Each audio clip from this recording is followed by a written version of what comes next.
I said in my video of how far I could get in Survival Endless using only catapults and potatoes that if the video did decently, I would do it in the PvZ2 Endless Zones. It didn't do great, but I'm going to try it anyway.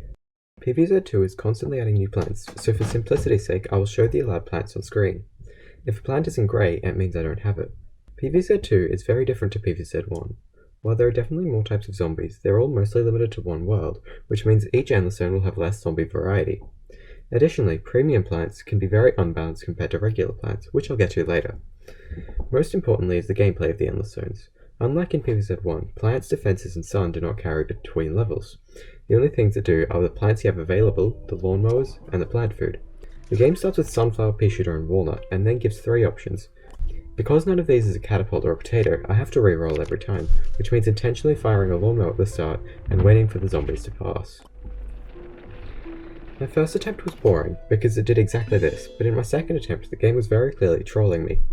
I had Potato Mine's Zen Garden boosted at the start of this, which means planting one arms it instantly and creates 2 clones in random positions. Potato Mine was obviously the first plant I got in this attempt, which means I had to use a dirt cheap plant with a long recharge to beat it.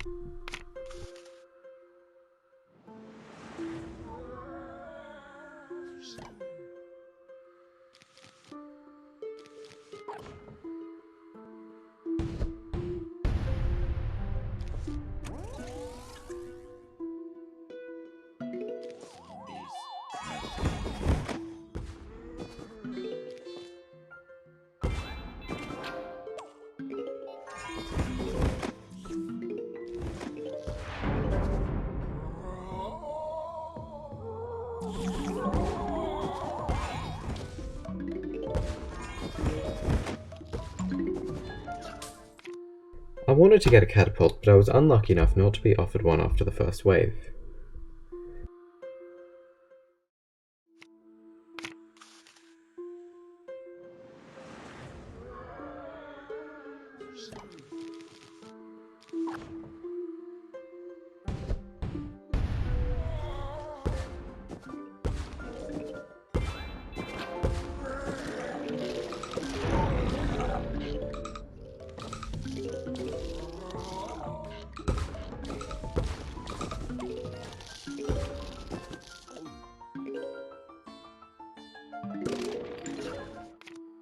I still was not offered a catapult after the second wave.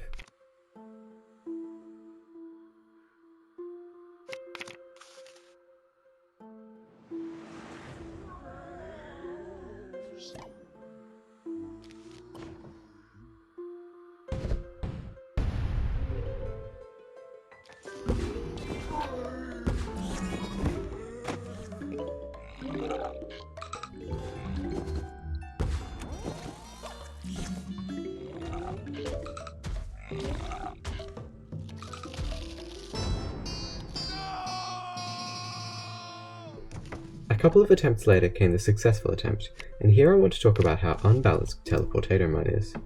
The Potato Mine family contains Potato Mine, Primal Potato Mine, and Teleportato Mine.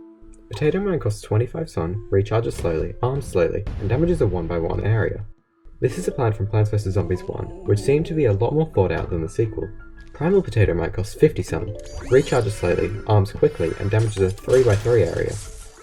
The difference is Primal Potato Mine costs 25 sun more in exchange for 9 times the firepower much sooner. That 25 sun may seem severely limiting, but it's not, because due to the long cooldown, you can get significantly more during that time, which means 25 seems minuscule. Teleportato Mine costs 25 more in exchange for activating immediately and teleporting zombies towards it. The immediate activation takes it away from the original point of Potato Mine and moves it a lot closer to Cherry Bomb. As a matter of fact, at this point it seems to be a teleporting Cherry Bomb. How much does Cherry Bomb cost? Twice the price of Teleportato Mine. So Teleportato Mine outclasses all of the regular plants seemingly only because it is a premium plant.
Wintermelon was the last plant I needed that was in the PVZ1 challenge, and I was confident that I could do reasonably well with the melon and the corn alongside the potato mines.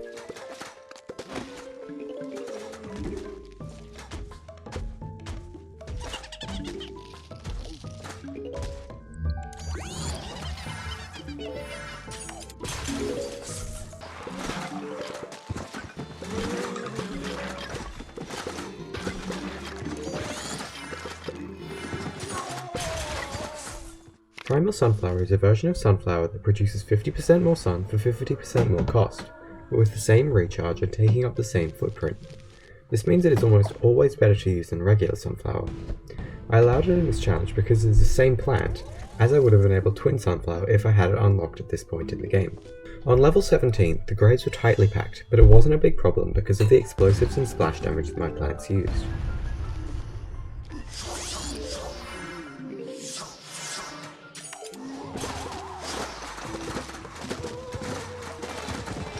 A feature of the PVZ2 Endless Zone is that plants aren't the only things that you can get between levels. You can also get sun, lawnmowers, plant food, and power-ups, lightning, snowballs, and giant hands. Power-ups can also be bought for coins, but that takes away from the fun of the game, so I decided to only allow power-ups if they're selected from the progression.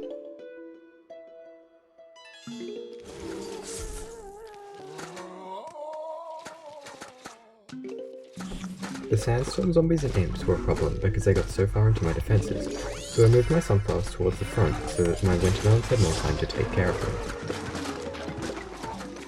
Dusklobber is one of the best catapults in the game, but the problem is that it's no good when it's not boosted by Moonflower. As I didn't have Moonflower at this point, it didn't help my defences much.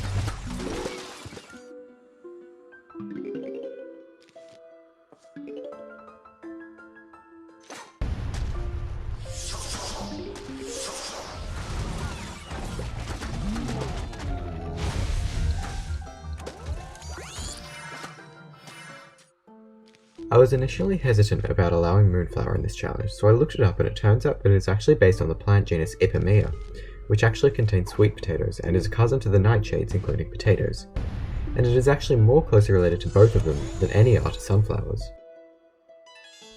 Both Moonflower and Primal Sunflower did very well in their sun production. However, Moonflower only produces a lot of sun when in close proximity to lots of other moonflowers and shadow plants. This is important because it means Primal Sunflower is needed for levels with tightly packed graves, which means I can't use Dusklobber, and Moonflower is better for levels with less graves, which allows me to use Dusklobber.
On level 88 I made the mistake of planting a Dusklobber to deal with the first zombie.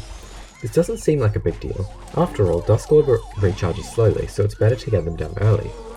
The problem is that it defeats the zombie in 2 tiles, while with a potato mine it could take 6. This means there's much less time for my moonflowers to produce sun before later waves appear. I only had 2 Dusclopers and I had to deal with 3 Pharaoh zombies, and at this point I would have had at least 1 Wintermelon to help. By the time Gargantuas appeared, I still had no Wintermelons because I had been forced to plant only Dusclopers due to my sun shortage. Luckily I managed to get them with the last minute Primal Potato Mine and a Teleportator Mine. Eventually though, I did lose 3 Lawnmowers, and with such limited sun it was incredibly hard to hold back the zombies. I used a giant hand that I got from the progression earlier to yeet some of the zombies back, but I couldn't keep them back forever and an imp got past and ate my brain.